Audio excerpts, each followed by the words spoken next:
بالله من الشيطان الرجيم.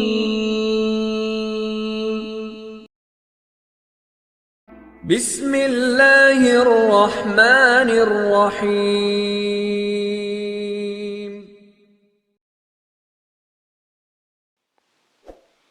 بسم اللہ الرحمن الرحیم نحمد و نصلی علی رسولہ الکریم اما بعد.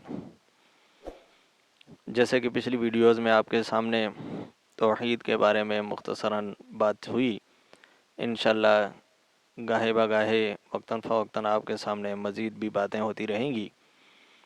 اور جیسا کہ ہم نے شروع میں یہ بات کی تھی کہ اگر کوئی سوال، کوئی بات کسی کی سمجھ میں نہ آئے تو وہ ہمیں کمنٹس میں پوچھ سکتا ہے. انشاءاللہ ہم کوشش کریں گے قرآن و حدیث کی روشنی میں اس کا صحیح اور مدلل جواب آپ کے سامنے پیش کیا جائے.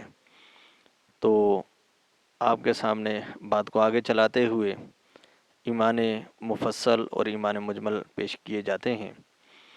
ایمان مجمل وہ چیز کہ مختصراً اور جامع جس پر ایمان لانا ضروری ہے اس کا ایمان مجمل کہتے ہیں، جس کا عربی میں کچھ یوں الفاظ ہیں: آمنت باللہ کما ہوا باسمائہ و صفاتہ وقبلت جمیع احکامی و اقرار باللسان و تصدیق بالقلب. ایمان لایا میں اللہ پر جیسا کہ وہ اپنی صفات کے ساتھ ہے اور اس کے اسماء کے ساتھ ہے. وقبلت جمیع احکامی، اور میں نے اس کے تمام احکام کو قبول کیا. و اقرار باللسان، اور میں زبان سے اس بات کا اقرار کرتا ہوں کہ اللہ رب العزت وحدہ لا شریک ہے، تن تنہا ہے، یکتا ہے. اور اقرار باللسان و تصدیق بالقلب، اور دل سے بھی میں اس بات کو مانتا ہوں اور دل سے بھی اس بات کی تصدیق کرتا ہوں. یعنی کہ پتہ یہ چلا کہ انسان جب تک دونوں چیزوں کے ساتھ مکمل طور پر ایمان نہیں لائے گا تب تک اس کا ایمان مکمل اور قابل قبول نہیں ہوگا. ایمان اسی وقت قابل قبول ہوگا جب زبان سے بھی وہی بات ہو اور دل سے بھی وہی بات ہو. اگر زبان کچھ اور کہے اور دل کچھ اور کہے، جیسے کہ منافقین یہ چیز کیا کرتے تھے کہ زبان سے تو وہ اس بات کا اقرار کرتے تھے، قولوا آمنا باللہ، وہ یہ کہتے تھے کہ ہم اللہ پر ایمان لائے. قرآن پاک کہتا ہے وما هم بمؤمنین، لیکن یہ مومن نہیں ہیں.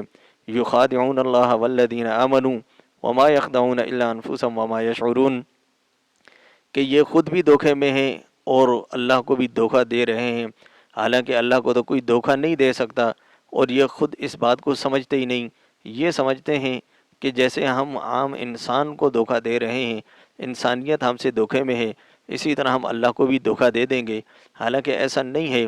اللہ تو ہر چیز کو جاننے والا ہے اور دیکھنے والا ہے اور سننے والا ہے. تو یہ ایمان تب ہی قابل قبول ہوگا جب زبان اور دل کا ایک ہی بات ہو، ایک ہی معاملہ ہو. اگر زبان سے کہا لیکن دل میں اس کو نہیں مانا تو یہ بھی غلط ہے، اور اگر دل سے مانا، زبان سے اقرار نہیں کیا تو یہ بھی غلط ہے. اس لیے کہ یہ تب ہی قابل قبول ہوگا جب دونوں چیزیں ہوں گی. جس طرح یہاں پر اس میں ایمان مجمل میں اس چیز کو بیان کیا گیا وَإِقْرَارٌ بِاللِّسَانِ وَتَصْدِيقٌ بِالْقَلْبِ، کہ ہم زبان سے بھی اس بات کا اقرار کرتے ہیں اور دل سے بھی اس بات کی تصدیق کرتے ہیں. جب ہم زبان سے بھی اقرار کریں اور دل سے بھی اس کی تصدیق کریں تو پھر اللہ کے ہاں وہ قابل قبول ہوگا. پھر ایسے شخص کو مومن اور مسلمان کہا جائے گا. بقیہ ایمان مفصل کی تفسیر انشاءاللہ اگلی ویڈیو میں.